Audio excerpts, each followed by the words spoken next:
submit administrasi LPDP ini tidak hanya esai tentunya ya teman-teman, namun kita harus tahu bagaimana cara mengisi form di websitenya LPDP. Nah, maka dari itu kita akan langsung ke pemateri yang ketiga. Pemateri yang ketiga ini bernama Teh Susanti. Teh Susanti ini lahir di Cilegon 24 April 1998. Nah, Teh Susanti ini saat ini sedang menempuh pendidikan magister di Universitas Pendidikan Indonesia pada program studi pendidikan dasar. Nah, bisa dikontak Teh Susanti di WA-nya 089601267851 dan di Instagramnya @susantii24. Nah, Teh Susanti ini pengalaman kerjanya sebagai asisten lab dan asisten dosen pada mata kuliah biologi bumi dan antariksa dan mata kuliah pengembangan ekstrakurikuler, dan juga sebagai guru di SDN Cilegon 3 pada 2021 sampai 2023. Penghargaannya sebagai awardee LPDP RI 2022, sebagai Duta Tutorial Ahwat UPI Kampus Serang, dan The Best Award 2017, PIKR Seman 1 Cilegon, dan juara 2 LCC 4 Pilar Competition DSPA RTED 2016 Jabodetabek dan Banten. Nah, organisasinya Teh Susanti ini saat ini sedang menjabat sebagai staf divisi eksternal kelurahan LPDP UPI 9.0, anggota Saung LPDP, volunteer officer chapter Kota Cilegon Yayasan Istana Belajar Anak Banten, dan juga pernah menjadi ketua lingkar bidik misi UPI Kampus Serang. Bisa ke bawah lagi, Kang. Nah, dan masih banyak lagi ya, teman-teman. Semakin penasaran nih bagaimana sih cara untuk mempersiapkan diri mengisi form dari website LPDP. Waktu dan tempat saya persilahkan kepada Teh Susanti. Oke, terima kasih Teh Sofi. Suara saya terdengar jelas, teman-teman? Jelas, Teh. Jelas ya. Saya izin share screen ya.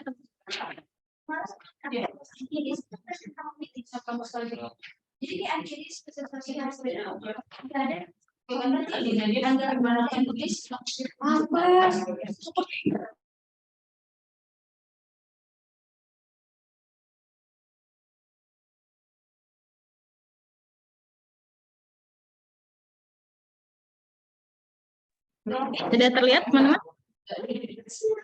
Sudah kok.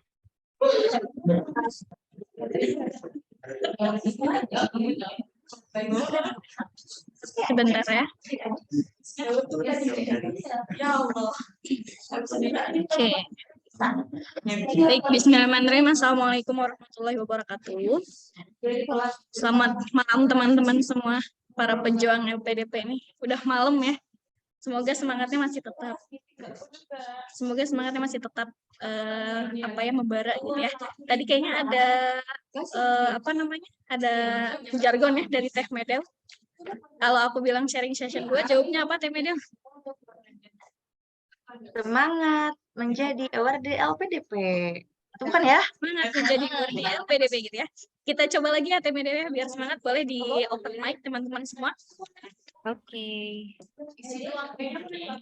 Kita open mic ya. Suarakan semangatnya dulu nih para pejuang, calon-calon pejuang LPDP. Oke. Sharing session 2. Semangat menjadi awardee LPDP. Oke, terima kasih teman-teman semua. Berarti ini masih pada on gitu ya, menandakan masih pada on dan masih semangat, nggak tidur nih ya, walaupun udah malam gitu ya. Oke, kali ini saya dikasih kesempatan gitu ya untuk sharing gitu ya terkait surat rekomendasi dan ngebedah ya isi form pendaftaran LPDP. Gimana sih form LPDP itu gitu ya, pengisian LPDP itu. Nah, kenapa saya di sini judulnya dokumen pendukung, karena surat rekomendasi ini termasuk ke dalam dokumen pendukung dan nantinya juga akan ada dokumen pendukung lainnya akan saya coba share gitu ya, yang terkadang teman-teman itu salah gitu ya dalam mengupload dokumennya gitu. Oke, kita mulai ini dari dokumen yang harus kita siapin dulu. Mungkin dokumen utamanya teman-teman udah pada tahu ya, dari KTP, kartu keluarga, ijazah atau SKL gitu ya, atau transkrip nilai, sertifikat TOEFL. Nah, di sertifikat TOEFL ini ada cerita gitu ya dari teman saya yang pernah upload sertifikat TOEFL itu tidak sesuai dari lembaga resmi gitu ya teman-teman, tidak sesuai dari apa yang diminta oleh LPDP, makanya dia di administrasi gagal gitu ya. Kalau di administrasi itu mungkin semua bisa lolos gitu ya kalau misalkan memang yang dokumen yang diupload itu sesuai dengan aturan LPDP seperti itu. Tadi ya kata Kang Dimas juga bilang esainya kalau misalkan esainya masih berantakan juga nggak apa-apa gitu kan, masih tetap bisa buat masih tetap bisa lolos di administrasi. Tapi yang memungkinkan nggak lolos administrasi itu adalah di dokumennya gitu ya, di dokumen uploadnya. Nah, untuk dokumen pendukungnya itu yang pertama ada surat rekomendasi atau surat usulan, ada juga surat pernyataan anak pertama. Nah, kalau untuk surat pernyataan anak pertama ini hanya untuk yang afirmasi prasejahtera, afirmasi prasejahtera. Surat rekomendasi itu nanti kita bahas ya. Selanjutnya screenshot penerima bansos itu juga hanya untuk afirmasi prasejahtera. Ada juga surat keterangan dari lurah atau kades yang mana ini untuk afirmasi daerah ya. Yang berikutnya ada LOE. Nah, penting nggak sih LOE gitu ya? Berpengaruh nggak terhadap pendaftaran gitu ya, terhadap kelulusan kita nantinya gitu ya. Jujur teman-teman, kalau untuk LOE itu menurut aku nggak begitu berpengaruh gitu ya. Cuma mungkin teman-teman akan diberi peluang gitu ya. Teman-teman yang punya LOE tidak mengikuti TBS gitu. Itu enaknya gitu ya. Nggak lagi mikir-mikir ngerjain kuantitatif gitu ya, verbal dan pemecahan masalah. Itu kalau misalkan kita udah punya LOA sebelum daftar LPDP gitu ya. Terus gimana kalau misalkan yang nggak punya LOE gitu? Ya nggak apa-apa gitu. Aku pun termasuk orang yang belum punya LOE gitu ya. Itu untuk dokumen pendukung yang harus teman-teman persiapkan. Dokumen-dokumen yang lainnya mungkin teman-teman bisa dilihat lagi gitu ya, persyaratannya seperti apa. Nah, lanjutnya ini ke yang intinya ya, di surat rekomendasi dan surat usulan. Mungkin di minggu kemarin ada yang tanya, Kak, boleh nggak sih surat rekomendasi dari atasan gitu kan, dari atasan tempat bekerja. Nah, kalau teman-teman perhatikan lagi di buku panduannya gitu ya, teman-teman lihat lagi di buku panduannya bahwa saat ini untuk yang umum dan afirmasi itu surat rekomendasi hanya bisa berasal dari akademisi dan tokoh masyarakat.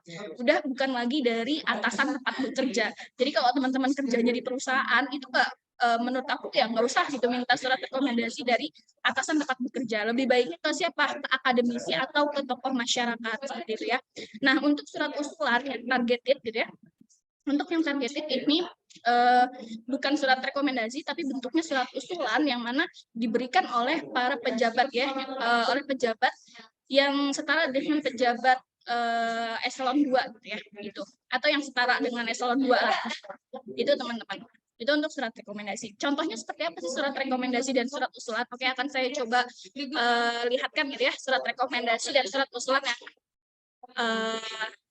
saya buat gitu ya. Nah, sebelumnya ini ada formatnya dulu. Ada formatnya gitu ya. Di sini ada formatnya, nama, NIP, pangkat, golongan, jabatan, instansi dan lain sebagainya, dan di sini ada deskripsi rekomendasi. Lalu isinya seperti apa gitu. Isinya apa aja? Isinya itu yang pertama, berapa lama pihak rekomendasi mengenal kita. Jadi jangan kita sembarangan minta surat rekomendasi ke orang atau ke dosen yang nggak kenal kita. Beliau nggak kenal kita, bagaimana beliau merekomendasikan kita gitu ya. Jadi teman-teman mintalah surat rekomendasi ini ke akademisi atau ke tokoh masyarakat yang memang benar-benar mengenal teman-teman gitu ya, setidaknya mengenal bagaimana aktivitas teman-teman. Lalu yang kedua, sebutkan keunggulan atau kelebihan. Nah, biasanya di deskripsi rekomendasi ini disebutkan keunggulannya Susanti itu keunggulannya apa sih gitu ya, kelebihannya apa sih. Misal Susanti aktif di organisasi gitu ya. Nah, nanti baru di akhir gitu ya, di alasan gitu ya, pihak rekomendasi merekomendasikan kita lanjut S2 atau S3.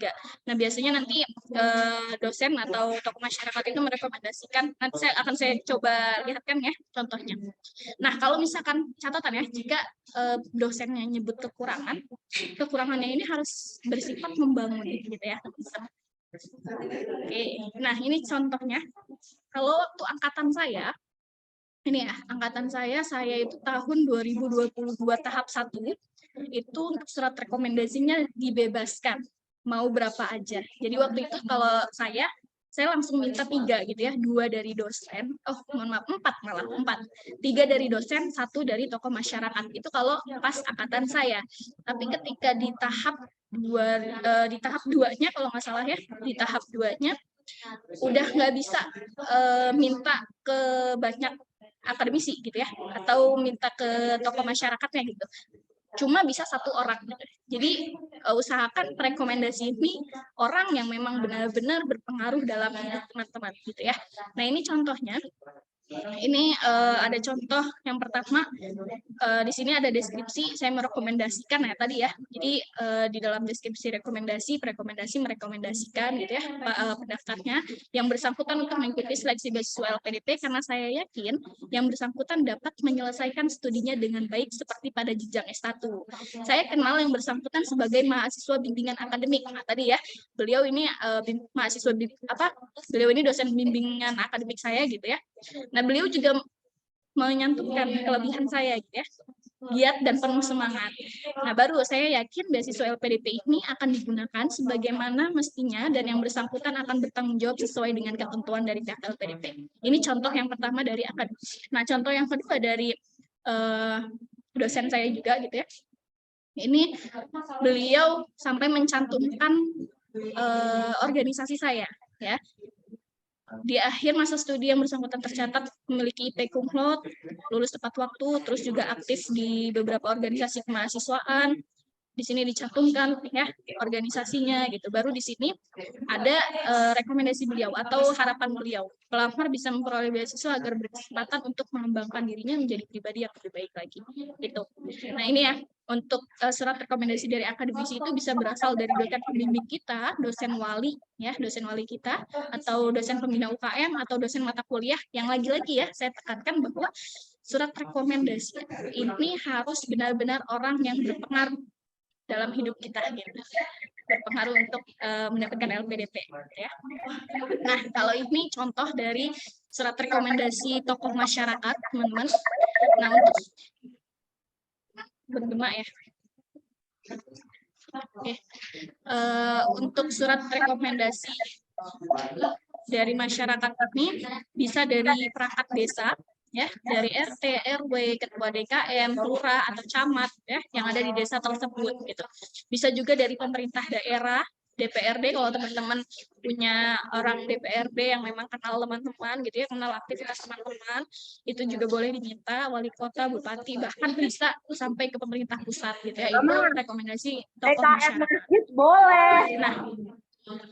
Nah, saya di sini mencantumkannya DKM ya, ketua DKM.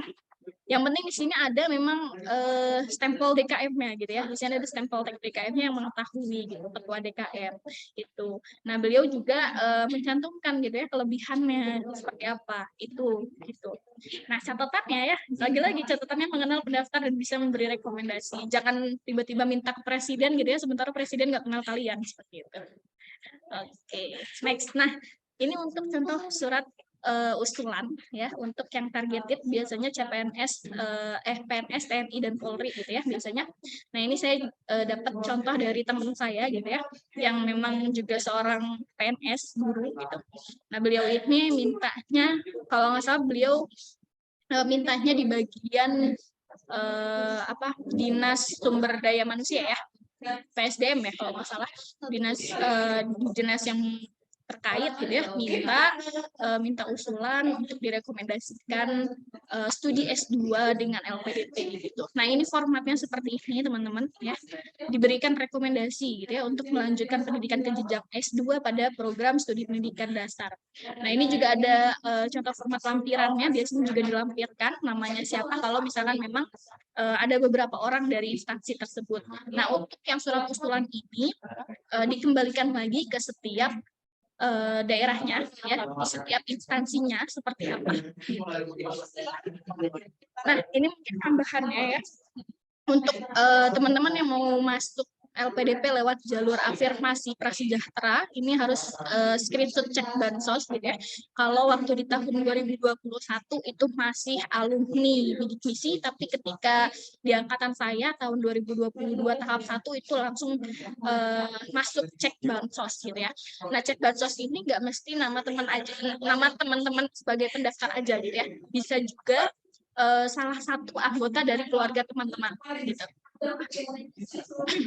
Tapi harus ditandain ya teman-teman ya, kalau misalkan ada nama orang tua teman-teman yang tercantum, kalau bisa ditandain ketika upload dokumennya gitu. Nah, tadi juga ada yang bertanya ya kalau masalah yang perihal TOEFL ya tadi ya di chat ya. Nah, tadi aku bilang di TOEFL itu ada yang gagal gitu ya karena salah mengunggah sertifikat TOEFL.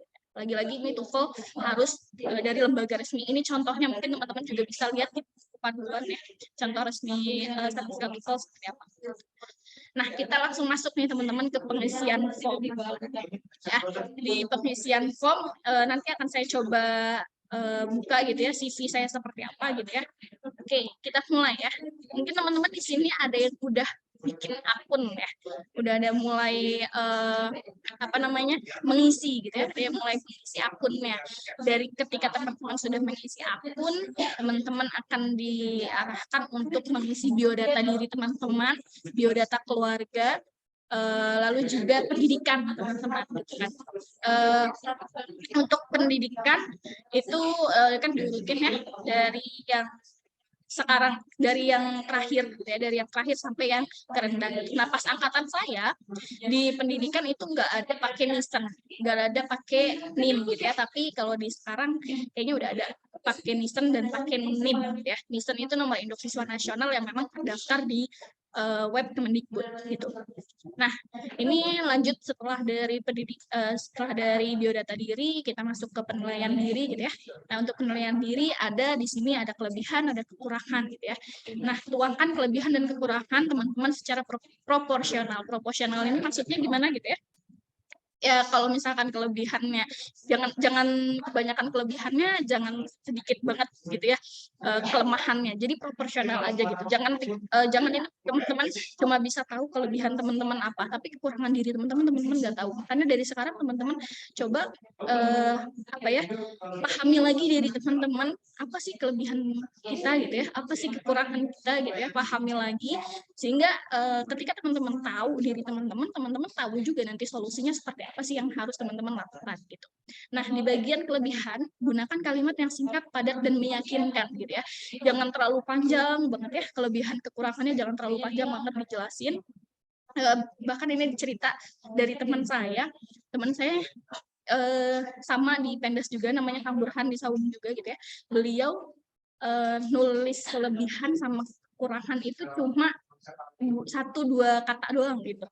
Jadi singkat banget gitu ya. Kelebihannya misal percaya diri, udah tok gitu doang gitu ya. Tapi yang paling pentingnya di apa? Nah, yang paling pentingnya adalah ketika sesi wawancara teman-teman tahu gitu. Kelebihan diri teman-teman, percaya diri itu bisa dibuktikan dengan apa? Kelemahan teman-teman misalkan teman-teman mager gitu ya, mager. Nah, atau mungkin tidak disiplin, tidak tepat waktu. Nah, itu kelemahan misalkan. Nah, teman-teman harus tahu solusi yang teman-teman akan hadapi atas kelemahan teman-teman ini apa gitu. Nah, ini ya di bagian kekurangan tidak wajib untuk mencantumkan upaya yang telah dilakukan untuk mengatasi. Yang tadi saya bilang teman saya nggak mencantumkan secara detail, bahkan singkat banget gitu ya, 1 kata 2 kata, tapi beliau bisa menjabarkan diri beliau gitu ya sesuai dengan apa yang sudah beliau tuliskan. Ya, itu teman-teman. Oke, next ke pengalaman hidup ya. Di sini ada pengalaman hidup.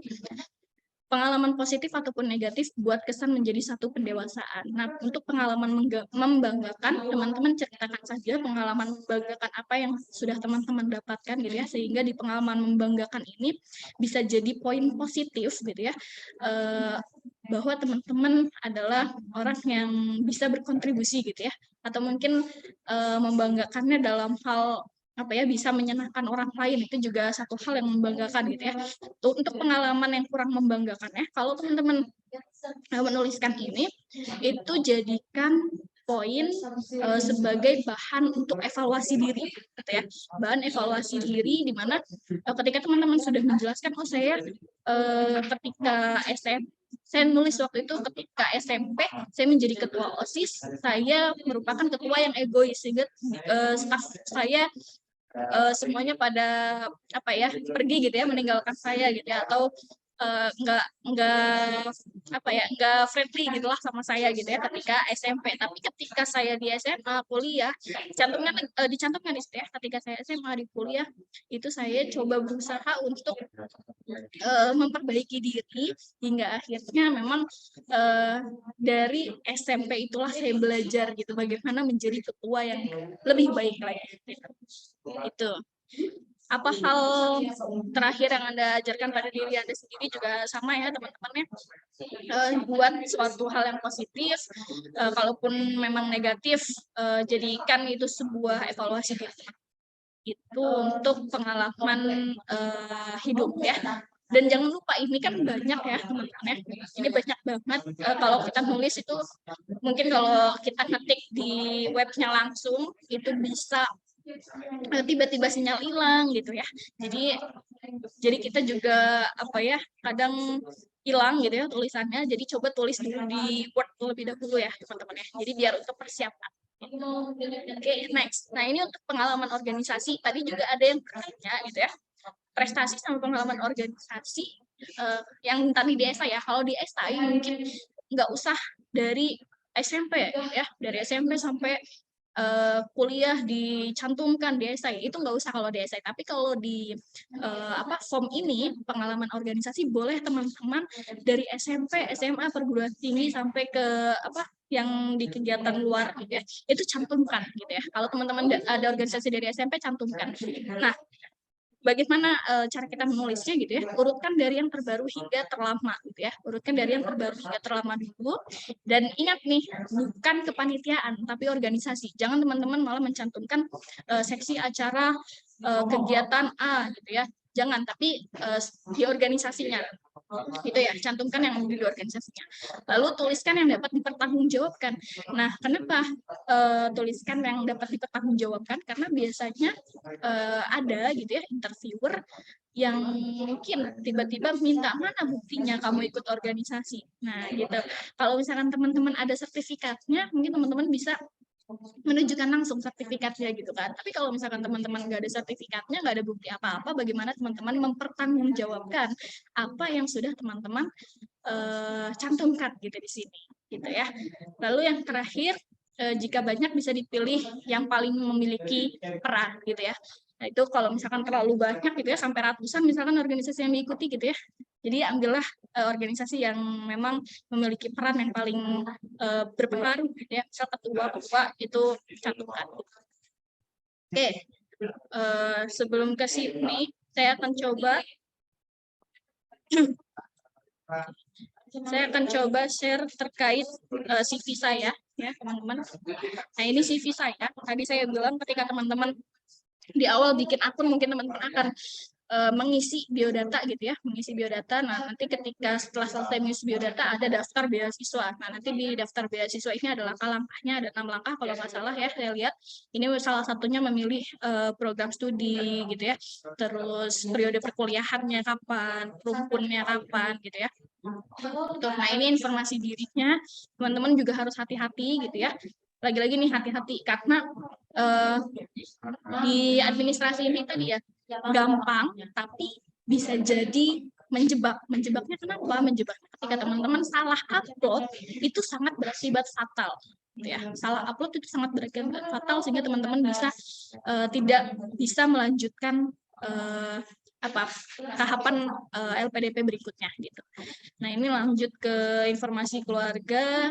Mungkin ini teman-teman bisa diisi gitu ya, informasi keluarga. Nah, ini ada kekuatan kelebihan. Kalau saya seperti ini ya teman-teman ya, kekuatan kelebihannya contohnya mampu bekerja sama dengan orang lain untuk mencapai tujuan tertentu. Itu singkat, jelas, dan padat gitu ya. Nggak usah dijelasin, saya dapat bekerja sama ketika saya mengikuti organisasi A, ketika saya menjadi panitia A, terus saya melakukan ini dengan teman-teman. Nah, itu kan terlalu panjang ya. Singkat, jelas, padat aja gitu ya. Itu. Nah, untuk kelemahan, di sini saya juga nggak terlalu panjang ya. Ini contohnya kemampuan bahasa asing. Hal itu saya coba dengan berlatih secara mandiri. Kalau ini sebagai solusi, tapi memang yang tadi ya, jangan terlalu panjang banget gitu. Ini ada juga pengalaman membanggakan. Ini contohnya ya, kalau saya diamanahkan menjadi project officer. Nah, terus di sini ada awalnya saya di sini ya. Saya merupakan relawan baru tapi tiba-tiba dijadiin project officer gitu kan. Nah, ini menjadi sebuah tantangan gitu. Nah, dari tantangan itu ternyata saya awalnya relawannya cuma 1-2 orang aja gitu kan. Tapi terus ketika berjalannya waktu saya ternyata bisa mengembangkan relawan. Nah, itu kan satu hal yang membanggakan gitu ya. Nah, untuk pengalaman yang kurang membanggakannya di sini, ini saya tadi cerita ya, ketika jadi ketua OSIS gitu ya, itu hal terakhir yang diajarkan pada diri sendiri, ini contohnya ketulusan dan keikhlasan dalam mendidik ya. Ini ada juga saya insecure ya, insecure terhadap diri sendiri karena ketika saya mengisi form ini gitu ya, ketika tahapan LPDP ini saya ngerasa insecure ya teman-teman. Saya tuh bukan tipe yang jago menulis banget kayak Kang Diba sama Tek Media begitu ya, tapi saya berusaha banget untuk tetap mengikuti tahapan LPDP sebisa saya gitu ya. Jadi di sini ada saya insecure terhadap diri sendiri gitu ya, kurang percaya diri. Tapi di sini saya mencantumkan saya harus berproses dan berusaha untuk melawan rasa insecure itu serta meyakinkan diri bahwa kamu bisa gitu. Kamu bisa, teman-teman juga bisa gitu. Nah, ini juga ada kesalahan yang pernah dilakukan selama bekerja atau belajar ya. Nah, kalau ini saya mencantumkan kesalahan ketika saya mengajar anak-anak. Selanjutnya ada juga tugas di ruang lingkup yang seharusnya ya. Ini juga dicantumkan ketika saya mengajar ya. Ketika saya mengajar, guru-guru yang lain melimpahkan tugasnya ke saya. Nah, itu kan sesuatu hal yang di ruang lingkup kerja saya, tapi di sini di akhir saya bilang juga hal itu juga menjadi pengalaman bagi saya dalam hal administrasi kelas gitu. Jadi ada poin positif yang kita timbulkan gitu. Ya, selanjutnya ada pembeda dari yang lain. Teman-teman cantumkan pembeda dari yang lain ini sesuai dengan memang kapasitas diri teman-teman gitu ya. Bisa dari kontribusinya, bisa dari komitmen teman-teman gitu, atau dedikasi teman-teman seperti itu. Nah, ini untuk riwayat pendidikan ya. Nah, ini kalau pas angkatan saya riwayat pendidikan nggak ada NISEN, nggak ada NIM, tapi di tahun lalu ya kalau nggak salah, atau di yang sekarang tahap 1 kemarin itu ada NISEN atau NIM. Ada juga riwayat pekerjaan. Nah, ini pengalaman organisasi yang saya bilang ya. Ini dengan sendirinya sebenarnya. Dengan sendirinya seperti ini ya. Di sisi, tapi kalau di formnya itu sesuai dengan jenjangnya. Nah, ini saya cantumkan ya dari SMP sampai keluar sekolah itu saya cantumkan di sini. Lagi-lagi ya bukan kepanitiaan. Ya. Nah, ini juga prestasi. Kalau misalkan memang nggak punya, yang nggak usah dibuat-buat gitu ya. Nggak usah dibuat-buat ada prestasi, it's okay gitu. Nggak ada juga nggak apa-apa gitu kan. Karena LPDP itu mencari yang bisa berkontribusi gitu ya untuk negara gitu. Lalu pelatihan, pengalaman ya. Ada pengalaman riset karya. Nah, untuk pengalaman riset juga ya, pengalaman riset harus teman-teman yang memang bisa dipertanggungjawabkan. Karya ilmiah juga ya bisa dipertanggungjawabkan. Kenapa? Karena ada pengalaman nih dari teman saya yang memang ditanya gitu ya, mana buktinya karya ilmiah kamu? Coba kirim linknya gitu. Nah, itu harus teman-teman bisa pertanggungjawabkan gitu. Itu terus di sini juga ada penghargaan, ada dokumen. Nah, di sini dokumen ya, tadi saya bilang, saya ingetin lagi ke teman-teman, please ketika mau daftar jangan terburu-buru ya, jangan terburu-buru, jangan deadline, disiapkan dari sekarang dokumennya gitu kan. Kenapa? Karena kalau misalkan udah buru-buru, udah bingung kita mau mau ngapain gitu ya, bingung dokumen apa yang belum. Jadi dari sekarang, mumpung baru buka ya kemarin, dipersiapkan dokumennya dari sekarang biar nggak terjadi salah upload gitu ya. Karena ada teman saya yang salah upload dan udah nggak bisa disanggah gitu. Kalau udah salah upload udah nggak bisa disanggah gitu. Itu teman-teman. Nah ini terakhir esai. Mungkin itu aja dari aku ya teman-teman. Kuncinya memang ya tadi teman-teman teman-teman jangan jangan terburu-buru gitu ya, jangan terburu-buru dan yakin sama diri sendiri gitu ya, yakin sama diri sendiri. Kalaupun ada keraguan, saya juga pernah ada keraguan gitu ya, tapi coba kuatkan diri teman-teman bahwa dari keraguan itu teman-teman bisa gitu ya, bisa melakukan yang terbaik versi diri teman-teman seperti itu. Terima kasih, saya kembalikan lagi ke Teh Sofi. Baik, terima kasih Teh Santi. Wah, Masya Allah ya, sangat bermanfaat sekali sharing session hari ini. Untuk pengisian link form dari LPDP ini, teman-teman yang ingin bertanya silahkan saya beri kesempatan untuk sebentar. Halo. Dari Kang Muhammad Rizky, dari Saung_Muhammad Rizky. Ya, halo. Assalamualaikum. Selamat malam teman-teman semua. Selamat malam. Mbak Sofi, kebetulan kita satu daerah nih di Cilegon. Salam kenal ya, Mbak? Oh, Mas Rizky di Cilegon ya?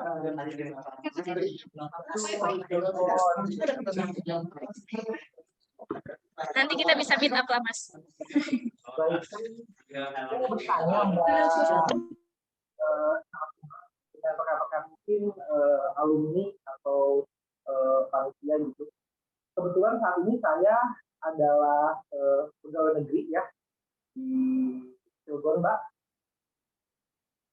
Ya, apa mungkin untuk rekomendasi gitu ya, menurut rekomendasi apa hanya dibutuhkan untuk pada pejabat saja, apa tidak memerlukan akademisi waktu kita kuliah, atau cukup dengan pejabat atau atasan yang kita lakukan langsung gitu. Yang pertama gitu. Lalu yang kedua untuk apa tadi? Oh wait.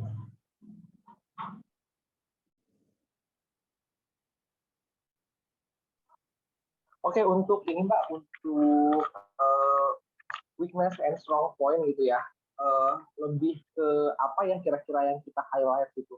Apakah memang kalau untuk weakness point-nya kita juga ngasih solusi gitu, misalkan kelemahan saya adalah tidak dapat bahasa Inggris dengan fluent gitu, namun saya mengantisipasinya dengan belajar dan bla bla bla bla.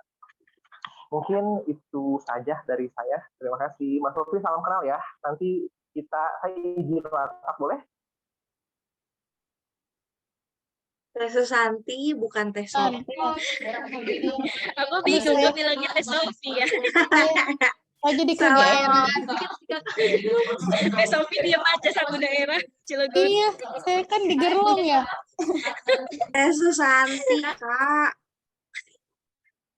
Mana ngajak meet up lagi kan, kalau ke Cilegon dulu saya jauh Teh dari Gerlong. Iya, kasihan. Iya, jauh ya Teh Sofi ya. Iya. Oke. Ini saya langsung jawab Teh Sofi. Boleh ditampung dulu Teh. Oh, boleh. Nanti tolong diingetin ya pertanyaannya. Oke, baik. Kalau tadi dari Saung, sekarang saya akan memberikan kesempatan kepada peserta dari UPI, Teh Fatwa. Silakan Teh Fatwa. Cek, halo. Oh, Akang, punten. Sorry. Oke, baik. Terdengar ya? Terdengar, Kang. Oke, baik. Assalamualaikum warahmatullahi wabarakatuh. Selamat malam, Mbak-mbak pemateri, Mas pemateri, dan Mbak moderator. Terima kasih kesempatannya.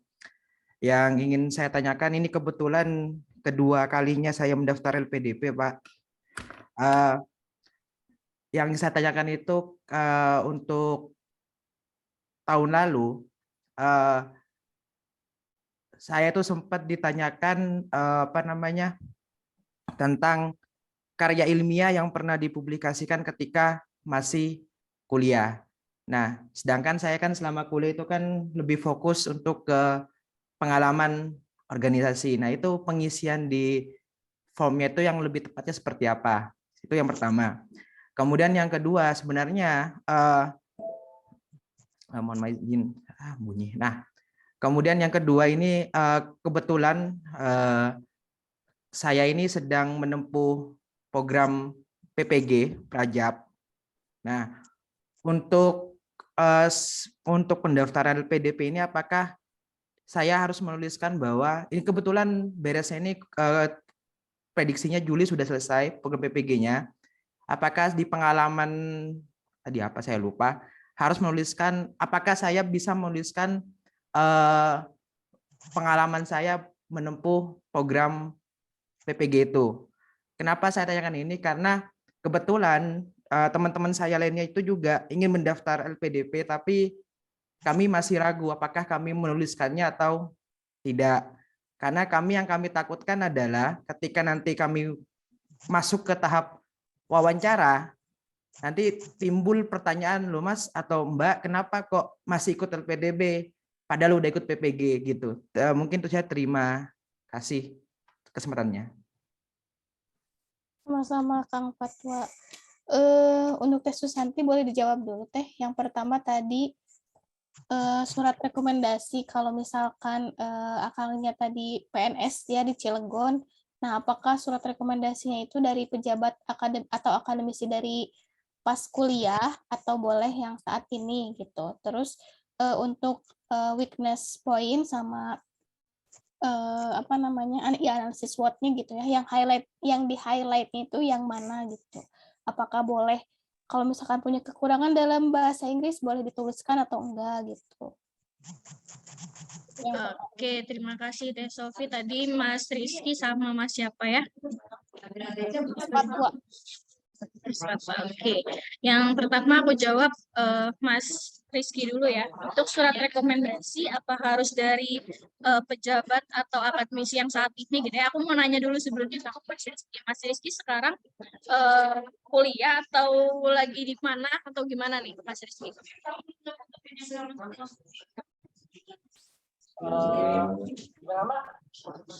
Sekarang lagi di mana ini Mas Rizky? Oh, lagi di Cilegon, Mbak. Mau ketemu? Boleh? Oh, di Cilegon. Oke. Gini Mas Rizky, untuk surat rekomendasi itu kan tadi aku jelasin ya ada dua, bisa dari tokoh masyarakat, bisa dari akademisi gitu ya. Nah, kalau misalkan pejabat itu hanya untuk yang PNS, TNI, Polri gitu ya, yang targeted gitu. Itu untuk surat yang dari pejabat gitu. Tapi kalau misalkan nggak PNS, nggak TNI, nggak Polri gitu ya, itu bisa pakai tokoh masyarakat ya, bisa dari RT-nya, RW-nya, atau mungkin kiai yang ada di sana gitu ya, atau ketua DKM gitu ya, ketua DKM gitu, yang ada di sana, lurah juga boleh gitu kan. Kalau misalkan memang Mas Rizky nggak bisa ke akademisi gitu ya, karena udah lama nih nggak berhubungan, akademisi saya lupa nih kayaknya sama saya, boleh ke tokoh masyarakat yang memang bisa mengenal dan bisa merekomendasikan Mas Rizky gitu. Itu jawaban saya. Mungkin nanti dari teman-teman yang lain ada tanggapan silahkan. Terus terkait fitness gitu ya. Tadi kan Mas Rizky bilang kalau di mana Mas? Kebetulan saya PNS. Gimana gitu? Mas? Rizky-nya PNS Teh. Oh, Mas Rizkynya PNS berarti harus dari instansi, Mas. PNS-nya guru, Mas. Atau apa?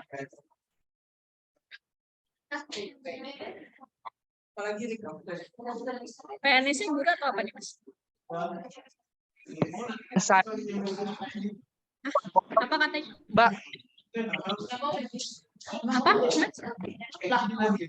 Pulang. dan wali kota, Mbak. Oh, wali kota. Wali kota. Oh, oke. Kalau misalkan memang PNS gitu ya, Mas Rizky harus di instansi, harus ya. Kenapa? Karena memang itu persyaratan yang ada di buku panduan. Kalau untuk PNS harus instansi gitu, harus pejabat. Minimal eselon 2 ya, minimal eselon 2 atau yang setara gitu. Boleh nggak saya kalau minta rekomendasi misalnya di wali kotanya lah? Apakah itu memperkuat rekomendasi saya? Wali kota kan kalau nggak salah ada jabatannya ya, jabatannya eselon berapa ya wali kota ya?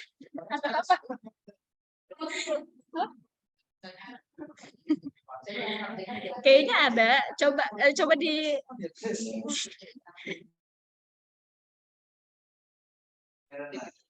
di ini ya. Yang penting minimal eselon 2 ya Mas Rizky ya. Yang penting beliau pejabat instansi gitu. Jadi saya nggak perlu minta rekomendasi ke akademisi atau ke masyarakat ya? Hanya Nggak usah. pejabat berwenang aja?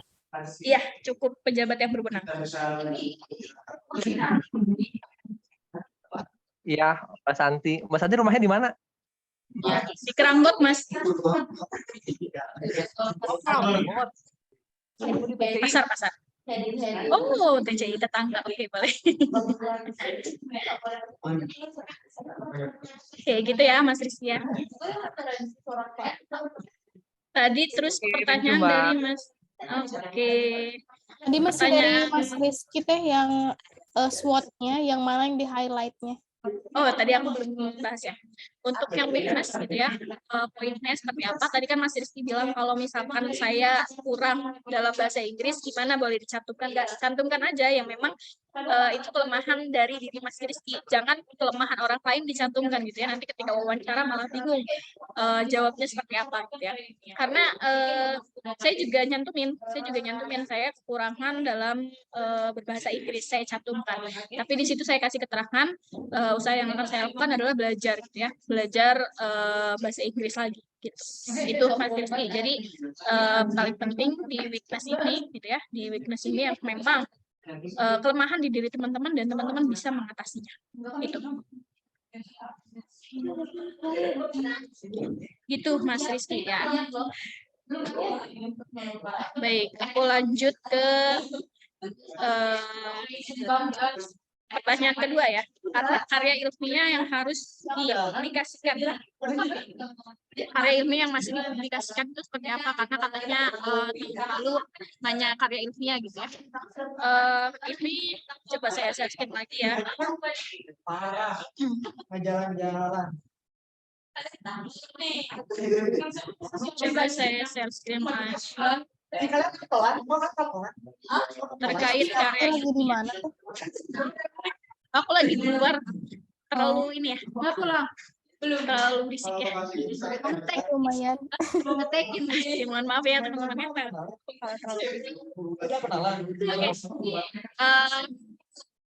Karya untuk karya ilmiah ini saya cantumkannya di sini jurnal ya. Kalau misalkan nggak ada gimana gitu ya. Kalau misalkan nggak ada, ya udah nggak usah ada gitu ya. Kalau misalkan ditanya gimana, kalau ditanya, ini juga pengalaman dari teman saya juga ya. Kalau ditanya, kenapa kamu nggak nulis karya ilmiah gitu ya?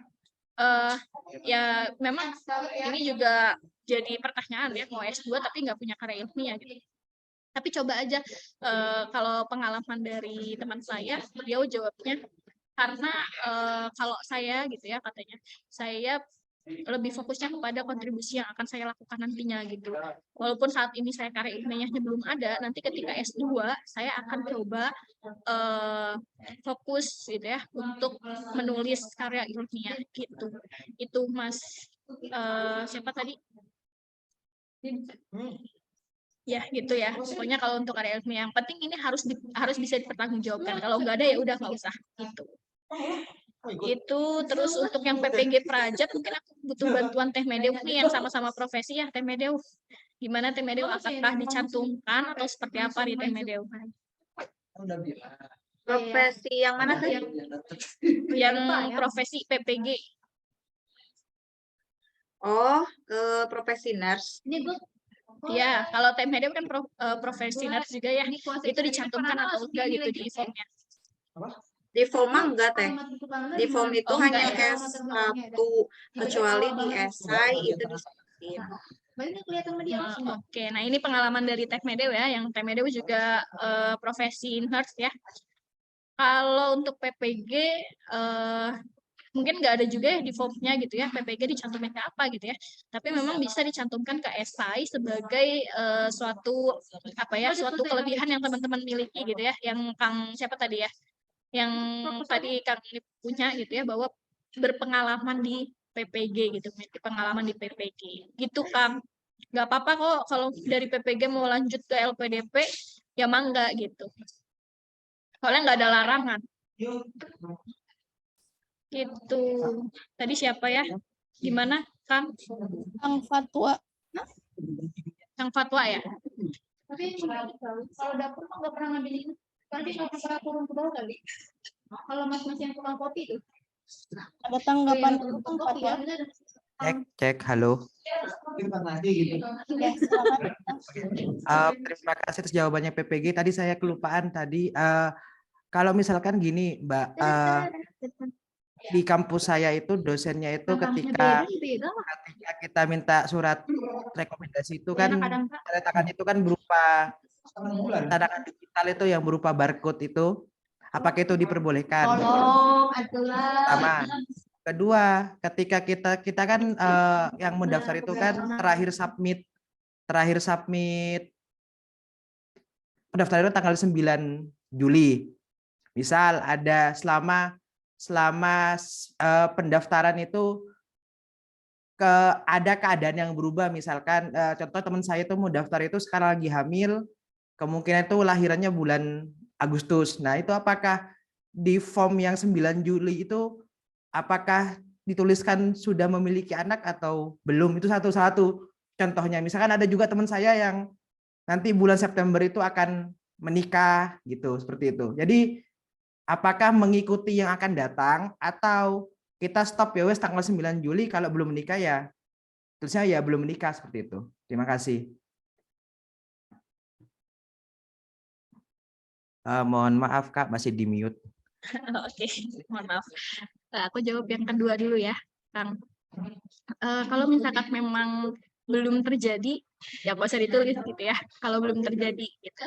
Jadi sesuaikan dalam waktu yang sedang dijalani aja. Kalau misalkan tadi kan belum melahirkan nih, gimana gitu ya, ya udah nggak apa-apa gitu. Kalaupun nanti ketika wawancara gitu ya, ditanya atau mungkin ada hal-hal yang menyangkut hal tersebut, nah itu baru dijawab gitu. Tapi kalau misalkan ketika selama proses pengisian form belum terjadi, itu mending sesuaikan dengan saat itu gitu.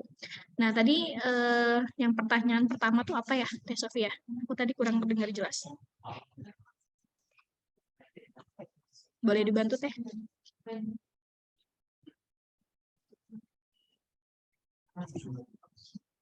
Kang Fatwa, bisa di-mention lagi pertanyaannya? Untuk yang pertama itu tadi kan kalau saya kan minta rekomendasi itu ke satu dosen di kampus saya dulu. Di sana itu kan berlaku aturan kalau tanda tangan dosen sekarang itu pakai tanda tangan digital yang berupa barcode. Ya itu apakah masih diperbolehkan? Apakah tanda tangan itu tanda tangan yang biasa atau yang barcode itu masih diperbolehkan seperti itu? Terima kasih. Oke. Kalau untuk tanda tangan, ketika saya minta rekomendasi sih sebenarnya tanda tangannya di tanda tangan digital juga ya Kak, yang nggak tanda tangan basah gitu. Nah, kalau untuk memang barcode dan kalau memang itu ketentuannya menurut aku boleh ya Kak, karena sekarang kan memang udah diperbolehkan gitu ya untuk tanda tangan barcode itu. Jadi nggak apa-apa, mangga aja Kang, kalau memang sesuai ketentuan dosennya seperti itu, tanda tangannya ya silakan aja gitu. Kalaupun nanti ditanyakan di wawancara, kenapa kok ini barcode? Ya Kang Fatwa tinggal jelaskan bahwa ketentuan dari dosennya seperti ini, ketentuan dari univnya seperti ini gitu. Itu Kang Fatwa. Apakah jelas atau ada yang ditanggapi lagi nih? Baik, terima kasih atas jawabannya. Oke, sama-sama. Nah, mohon izin nih Teh Sofi, ada yang nanya juga ya, yang apa risetnya aku itu dari skripsi. Iya benar, risetnya itu dari skripsi. Nah, karya ilmiahnya ini adalah artikel atau jurnal turunan dari skripsi gitu. Itu mungkin dikembalikan lagi ke Teh Sofi, Mangga, kalau ada yang mau ditanyakan lagi. Oke, baik. Tadi saya sempat baca di chat, katanya kalau yang tahun ini tuh ada yang sudah cek, nggak ada yang cek bansos gitu Teh, yang buat afirmasi. Nah itu Teh gimana? Udah itu sampai mana ya iniannya? Apa namanya? Ngisi formnya. Siapa ya yang nanya? Siapa ya tadi Teh yang nanya? Coba Teteh yang nanya. Soalnya itu di atas kelelep. Yang nanya untuk afirmasi prasejahtera, boleh open Iya mic? Teh, saya izin bertanya. Boleh, silakan. Ya, mohon maaf sebelumnya belum bisa on cam. Ya, jadi saya izin bertanya, kalau misalkan saya tidak menerima bansos ataupun yang PKH, tetapi sebelumnya di S1 saya menerima bidik misi, apakah bisa dipertimbangkan ya Teh untuk pengganti PKH dan bansos? Terima kasih. Oh, oke, boleh. Gini, Teh, memang kan sekarang ketentuannya harus pakai cek bansos ya. Kalau misalkan nggak terdaftar di cek bansos, itu nggak bisa. Jadi kalau misalkan memang Teteh mau pakai yang cek bansos ya, pakai afirmasi prasejahtera, Teteh harus ngurus gitu ya, ngurus biar bisa ada di cek bansosnya gitu. Itu Teh, karena ya tadi nggak bisa, walau gimana pun juga mau diusahakan seperti apapun, walaupun kita alumni bidik misi gitu ya, itu tidak bisa apa namanya, tidak bisa diusahakan gitu. Jadi memang harus diurus gitu ya, harus diurus ke dinas terkait gitu. Itu Teh. Tadi mungkin Teh Sofi salah pertanyaannya, kirain di formnya nggak ada cek bansos gitu ya. Ternyata pertanyaannya adalah kalau nggak ada di cek bansos. Oke, gitu. Jadi kartu keluarga itu nggak pernah ada apapun, nggak pernah ikut Akang Teteh, mohon maaf ya, pertanyaannya tidak bisa dibacakan satu-satu, belum bisa dibacakan satu-satu.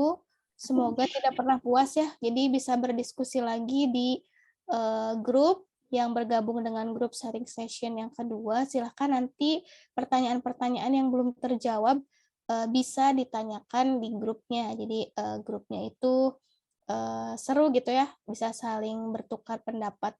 Karena siapa tahu bukan hanya yang pemateri hari ini saja yang mengetahui informasi, namun akan teteh juga yang ingin sharing, boleh sharing nanti di grup. Baik, saya ucapkan terima kasih. Teh Sofi, mohon maaf Teh Sofi, ini ada takut salah pemahaman ya yang tadi cek bansos. Berarti harus mohon maaf ya Teh Sofi, aku potong. Tadi kayaknya ada, berarti harus diketahui sama desa, perangkat desa bahwa kita pernah dapat bansos. Bukan Kang. Jadi memang kalau misalkan kita tidak terdaftar di cek bansos, gitu ya. Kalau kita tidak terdaftar di cek bansos, teman-teman bisa ngurus ke dinas terkait gitu. Tapi kalau misalkan kita sudah ada di cek bansos, ya udah kita pakai cek bansos aja, nggak perlu sampai ke dipastikan lagi ke perangkat desa gitu. Gitu Teh. Takut jadi salah paham.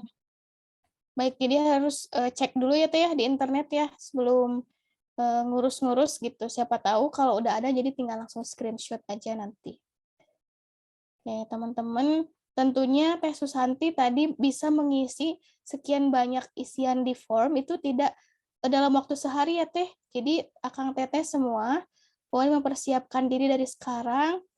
Masih ada waktu 1 bulan ke depan untuk mempersiapkan segala dokumen dan mempersiapkan segala isian yang harus diisi nanti di formnya supaya tidak mepet waktunya gitu ya.